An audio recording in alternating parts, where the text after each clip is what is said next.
બીમાર ન થાઉં એના માટે 3 પોઈન્ટ આપીશ તમને, ઋષિમુનિઓ આપ્યા છે. સૌથી પહેલા શરીરની બહારની વસ્તુ અને શરીરની અંદર જનારી વસ્તુનો થોડો વિભાગ કરી દઉં. મને ભગવાન ઉજાડે હું કહું છું અને એમાં 100% સત્યતા છે. તમારા કપડાં, તમારો મોબાઈલ, તમારી અનેક વસ્તુ બહાર શરીરને માટે ઉપયોગી, અને બીજી આપણા શરીરની અંદર જે વસ્તુ પધરાવી છે, આપણે 3 ટાઈમ ભોજન લઈએ છીએ. તમારું વધુ ધ્યાન ક્યાં હોય છે એ કયો હાલો. મોબાઈલ તો કે સ્ટાન્ડર્ડ જોઈ, ઘડિયાળ તો કે બ્રાન્ડ, કપડાં બ્રાન્ડ, બધું માંડ, ગાડી તો કે બ્રાન્ડ, ઘરમાં એસી તો કે ફર્સ્ટ ક્લાસ, સોફા, બધું A to Z up to date. માણસો લાખો ખર્ચા કરે એમાં, પણ ખાવાનું હોય ને શાક લેવા જાય ને બાયું તારે સસ્તું કયું એ દેતા. સાડી મોંઘી લેશે, સેન્ડલ મોંઘી લેશે, લિપસ્ટિક બધી મોંઘી લેશે, પણ દૂધ સસ્તું લેશે, ઘી સસ્તા, તેલ સસ્તા. ભાઈ સાહેબ, હું એક સાધુ છું, મારે બહુ ડીપમાં ન જવું જોઈએ, પણ જે મોઢાની અંદર જે આપણે પધરાવાની પેટમાં જશે ને એ બધું જ બ્રાન્ડેડ અને સ્ટાન્ડર્ડ હોવું જોઈએ, તો બીમારી નહીં આવે. આજથી ચેન્જ કરો ક્રેઝ. લુગડા જૂના હાલશે, થોડાક બ્રાન્ડ નહીં હોતો ચાલશે, બુટા સસ્તા પહેરશું તો ચાલશે, મોબાઈલ સસ્તો વાપરશું તો ચાલશે, પણ આ પેટમાં જો સસ્તું પધરાવ્યું તો તમને ભારે મોંઘું પડી જશે. હું એક સાધુ છું, મને ખબર નથી હું આ વાત કરું છું કેટલી યોગ્ય લાગશે, પણ મને આ દેખાય છે દ્રશ્ય, હું જોઉં છું. હારા માણસો, કરોડપતિના માણસોના ઘરમાં તપાસ કરી તો ઘી સસ્તા વાપરે, તેલ તો કે ડબ્બાનું લઈ આવો, ઘી તો કે ડબ્બાનું. મને તમારી સંપત્તિથી કોઈ બીજો મતલબ નથી, પણ મારી એક પ્રાર્થના છે, તમે કરોડોપતિના દીકરાઓ છો, તમારી પાસે ખાધા પીધાની ખોટ નથી, તો બાહ્ય પ્રસાધનો બધા સારા જ રાખજો, નો ડાઉટ તમારી પાસે છે, પણ અંદર જે પધરાવાનું છે પાણી, દૂધ, ઘી, મરી, મસાલા, એટલું ચોખ્ખું વાપરજો તો રોગની કોઈ તાકાત નથી કે અંદર પ્રવેશ કરી શકે. લોક મારી દેવો હોય તો પેલું ખાવાનું શુદ્ધ, બધું ઓર્ગેનિક કરો. અને હવે જ્યારે ઉત્સવ કરો ત્યારે મારી એક પ્રાર્થના, મંડપ સસ્તો હશે તો હાલશે, 2 બત્તી ઓછી બળતી હશે તો હાલશે, સોફા જરાક જૂના હશે તો હાલશે, પણ ખાવાનું એવું બ્રાન્ડેડ બનાવજો કે કોઈ માણ બીમાર ન થવો જોઈએ. આ નવી શરૂઆત કરો. આ ઉત્સવમાં ઘી, તેલ, દૂધ વપરાય, શાકભાજી વપરાય, એવા ચોખ્ખા ઓર્ગેનિક, ભલે ડબલ ખર્ચો થાય એમાં, પણ આમાં ધ્યાન દેવો. હવે આ મારી તમને પ્રાર્થના છે, વાત હવરી કે હું નથી જાણતો.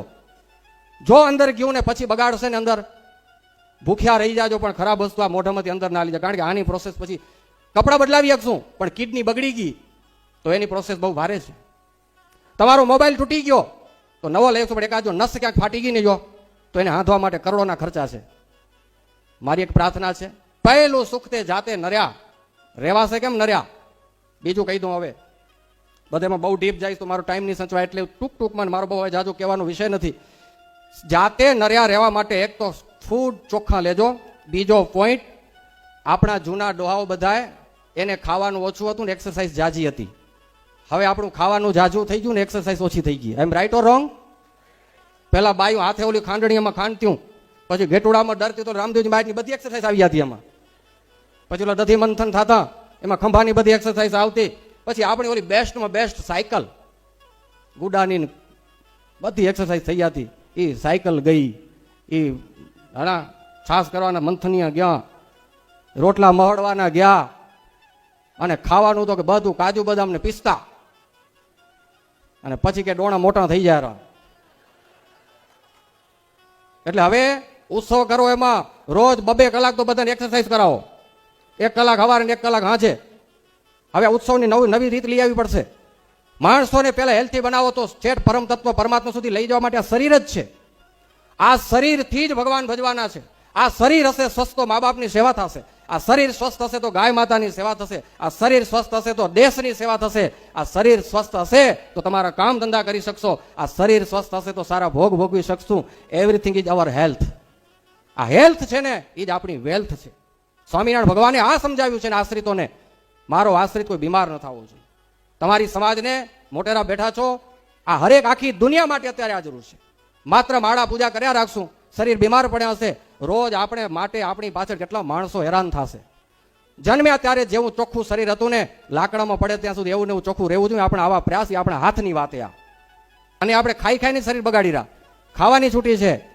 જો અમારે એક સાધુ કહેતા હતા, પહેલું પૈસા પાછળ શરીર બગાડ્યું, પૈસા કમાવા માટે શરીર બગાડ્યું, પછી શરીરને રિપેર કરવા માટે પૈસા બગાડવાના. ચક્કર થઈ ગયો પૂરો. પૈસા કમાવાના ચક્કરમાં શરીર ખોયું. કમાવો પડશે, પૈસા દોડવું પડશે, પણ બહુ હેલ્થનું ધ્યાન રાખો. ટાઈમ ઉપર આરામ, ટાઈમ ઉપર ખાઈ લેવાનું, કેવું ખાવું, કેટલું ખાવું અને ક્યારે ખાવું, જેટલું છે એટલું બધું આપણા માટે નથી.